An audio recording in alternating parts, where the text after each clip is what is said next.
طول حياتك ما بتعرفيش تنامي غير على بطنك، وفجأة لما اكتشفت ان انت حامل بدأوا يحذروكي من النوم على البطن علشان خاطر ما يأثرش على البيبي، احب اقولك انه ده مش حقيقي.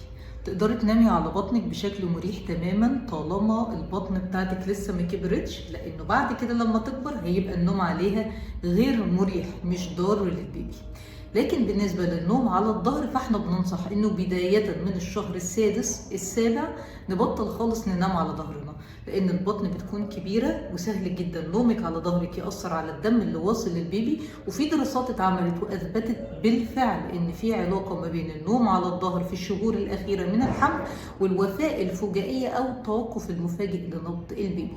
علشان كده بداية من الشهر السابع يا ريت تبطلي تنامي على ظهرك، ويبقى نومك على الجنب اليمين او الجنب الشمال. ولو بتتقلبي وانت نايمه وبتصحي تلاقي نفسك نايمه على ظهرك، هنصحك انك تحطي مخده ورا ظهرك بحيث انك حتى لو اتقلبتي ما تبقيش نايمه بشكل مسطح تماما على الظهر، وبالتالي نقدر ان احنا نحمي البيبي بتاعك.